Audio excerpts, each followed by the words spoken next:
alhamdulillahilladzi qa'il ud'uni astajib lakum wassalatu wassalamu ala sayyidil mursalin nabiyil karim sayyidina wa maulana Muhammadin sallallahu alaihi wasallam wa ala alihi wa ashabihi ajmain, amma ba'd. Jemaah salat Isya dan salat tarawih Masjid Baitul Haq yang semoga Allah senantiasa merahmati kita dengan segala kasih sayangnya. Jika kita memperhatikan rentetan ayat Ramadan di dalam Al-Quran, kita pasti akan sepakat rentetan itu diawali di surat yang kedua Al-Baqarah, ayat yang ke 183. Namun jika ditanya, akhir rentetan ayat Ramadan itu berakhir di ayat yang keberapa? Biasanya kita akan berbeda pendapat. Jika awal ayat Ramadan di awal Al-Baqarah 183, ada yang mengatakan rentetannya berakhir di 185, 183, 184, 185. Tapi ada juga yang memberikan sebuah pendapat berakhirnya itu di ayat ke 187. Tidak ada yang salah dari kedua pendapat tersebut. Namun yang menarik adalah kenapa kok pendapat yang mengatakan 185 itu adalah berakhir dari rentetan ayat-ayat Ramadan, karena 186-nya itu bukan ayat tentang Ramadan. Tapi menariknya juga 187-nya itu masih berbicara tentang Ramadan, tentang suami istri yang berada di bulan puasa. Bahkan ada istilah iktikaf di situ dan lain sebagainya. Namun saya tidak membincangkan antara kedua pendapat ini. Saya hanya mengambil satu sisipan di antara dua pendapat itu. Apa itu? Sebuah pesan Allah di bulan Ramadan yang kita itu jarang sekali menempatkan amaliyah ini di bulan Ramadan. Ya, memang bulan Ramadan itu identik dengan Al-Quran, karena jelas-jelas Syahrul Ramadan alladzi unzila fihi Qur'an. Langsung ketika kalimat Ramadan dikaitkan dengan Al-Quran, berarti banyak kita yang beramaliyah dengan Al-Quran. Benar sekali. Ramadan bulan puasa, kita kuatkan puasa, benar sekali. Tapi ada satu amalan yang amalan ini sebenarnya nilainya tinggi, tapi unik. Allah meletakkan pesannya ini. Apa itu? Al-Baqarah 186. Al-Baqarah 183 berbicara tentang perintah puasa. Ya ayyuhalladzina amanu kutiba alaikumus syiyam. 184-nya berbicara tentang orang yang mengalami kesusahan, kesukaran dalam berpuasa, orang yang musafir atau orang yang sedang sakit, ayyam ma'dudah, sebuah keringanan. 185 berbicara Ramadan dikaitkan dengan Al-Quran. 187, saya lompat dulu Bapak Ibu sekalian, berbicara tentang suami istri di bulan Ramadan. Jangan bercampur di siang hari, malam harinya silahkan, dan seterusnya. Yang menjadi pertanyaannya, 183 Ramadan, 184 Ramadan, 185 Ramadan, 186 bukan Ramadan, 187 Ramadan. Berarti yang harus kita pertanyakan, kenapa ada satu ayat yang tidak terkaitkan dengan Ramadan dimasukkan, diselipkan di antara ayat-ayat Ramadan? Dan ayat apakah yang menyebutkan pada Al-Baqarah 186, yaitu tentang ayat doa. Ayat tentang doa. Wa idza sa'alaka ibadi anni fa inni qarib ujibu da'watad da'i idza da'a falyastajibu li wal yu'minu bi la'allahum yarshudun. Hadirin jemaah sekalian, kalau ada warna, misalnya kuning sama hijau karpet di masjid betul ini. Kalau ada warna hijau, kuning, hijau, para jamaah lebih fokus ke warna yang mana, Pak? Hijau, kuning, hijau. Yang mana Pak? Kuning, kenapa?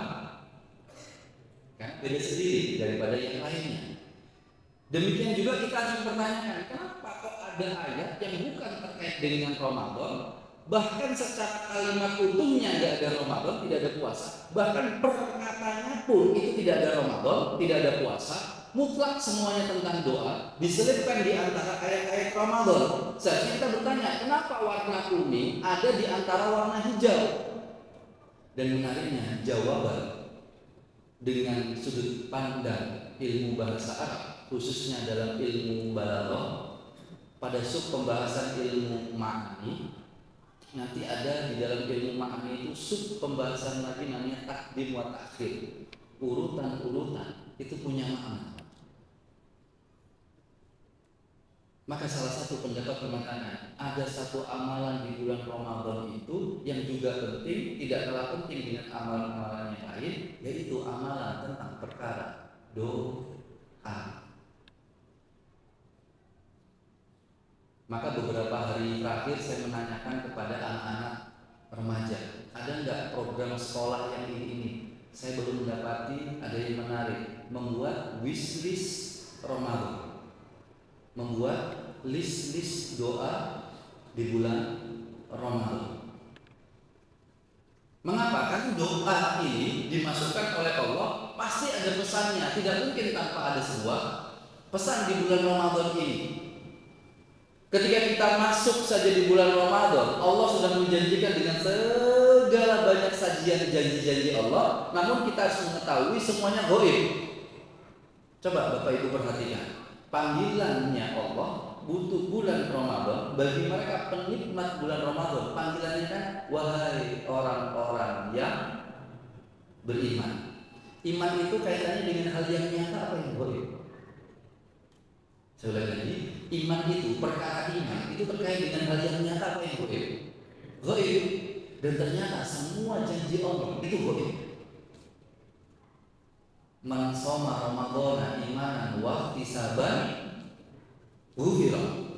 Ampunan itu gaib apa tidak? Gaib. Janji Allah semuanya itu gaib. Barang siapa yang berpuasa dapat ampunan. Ampunan gaib apa nyata? Gaib. Barang siapa yang berpuasa akan mendapatkan pintu yang khusus masuk ke surga, privilege. Namanya pintu Ar-Rayyan. Gaib apa nyata? Gaib. Barang siapa yang berpuasa akan dijauhkan dari kemungkinan nar, dijauhkan dari siksa api neraka sekian puluh ribu tahun. Gaib apa nyata? Gaib.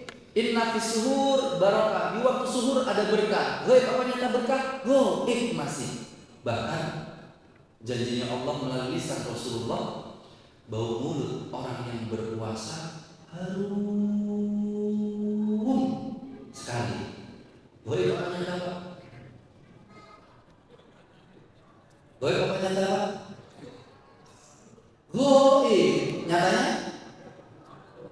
Tuh sudah tahu. Maka panggilan Ramadan itu panggilan gaib, ya ayyuhalladzina amanu. Tapi tidak salah kita mengharapkan tentang sesuatu yang nyata. Makanya ayat ini akan dikuatkan dengan hadis yang lain, dan hadisnya ini juga unik. Kalau ayat Ramadan tadi unik dimasukkan di sela-sela ayat-ayat Ramadan tentang doa ini, sedangkan hadisnya juga unik. Salah satu maturadu da'watum. Ada 3 doa yang Allah ijabahi. Salah satunya adalah as-shaim hatta yuftir. Orang yang berpuasa sampai berbuka. Saya ulangi lagi, orang yang berpuasa sampai berbuka doanya mustajabah. Pertanyaan saya, durasinya berapa lama Pak doa kita diijabahi? Kalimatnya lihat, orang yang berpuasa sampai berbuka hatta yuftir. Berapa jam Pak doa kita diijabahi? 12 jam.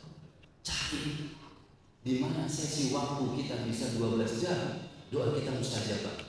Contoh, momen doa mustajabah 1 antara azan sama iqamah. Bapak ingin iqamah dimundurkan supaya doa kita tambah mustajabah Pak? Enggak, biasanya malah dimajukan.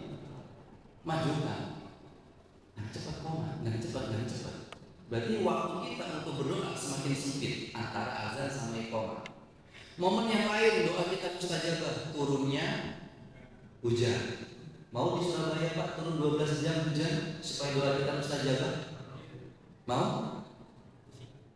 Insya Allah banjir.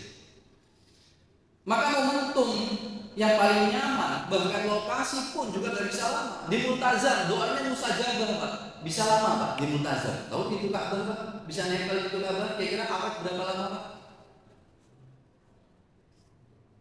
Susah. Tahun ini apalagi Masya Allah. Saya baru tadi malam pulang umroh. Baru kali ini Pak saya tidak bisa menempelkan badan saya ke pintu Multazam. Setiap berangkat insya Allah bisa. Baru tahun ini luar biasa. Susah untuk bisa menikmati mustajabahnya doa itu 12 jam. Adanya di bulan Ramadan. Pertanyaannya, ketika Allah sudah memberikan sajian 12 jam, kita bisa menikmatinya? Halo? Allah menyajikan, wahai hambaku, berdoalah 12 jam, doamu akan aku ijabahi. Selama 12 jam itu Pak, kita banyak berdoa. Berbeda dengan doa kita di luar Ramadan, kayaknya nggak kita nikmati. Lupa dengan perkara doa ini. Menariknya, kalau kita turunkan hadis ini dalam riwayat Abu Dawud, di bawahnya lagi berselah 3 dalam kitab Sunan Abu Dawud, redaksinya dirubah. As-shaim hatta yuftira diganti dengan as-shaim hina yuftira. Dari hatta sampai diganti dengan kata hina, saat berbuka. Doa orang yang berbuka puasa, saat berbuka puasa, doanya dijabahi. Seakan-akan Allah berpesan, hambaku, aku kasih 12 jam, tapi tidak kamu nikmati. Oke, tidak mengapa. Aku kasih satu kesempatan yang lebih ringan, yaitu saat berbuka. Bukan sampai berbuka, tapi saat berbuka. Berarti kapan Pak? Doa kita dijabahi kapan? Saat prosesi azan maghrib. 12 jam nggak kita pakai untuk berdoa, tapi ketika ditaruh dispesialkan pada waktu maghrib, maaf, kita berdoa Pak. Saya tidak bertanya doa buka puasa, enggak. Saya bertanya panjenengan berdoa enggak? Kalau berdoa buka puasa itu berdoa, tapi buka puasa, tapi berdoa harapan kita. Maka lihat kalimat doa buka puasa itu bukan doa buka puasa Pak. Kata dosen kami itu sebenarnya teknis berbuka puasa. Yang dhahabat dhama'u wa batalatil uruq wa sabatal ajru insyaallah. Itu teknisnya. Coba kita perhatikan. Dhahabat dhama'u, telah hilang dahagaku. Berarti tolong minum dulu. Wa batalatil uruq, telah basah kerongkongan. Ingat bahasanya itu wabatalat, basah, bukan banjir. Bedakan kalau basah sama banjir. Berarti minumnya cuma 1, 2, 3 tegukan. Kalau banjir,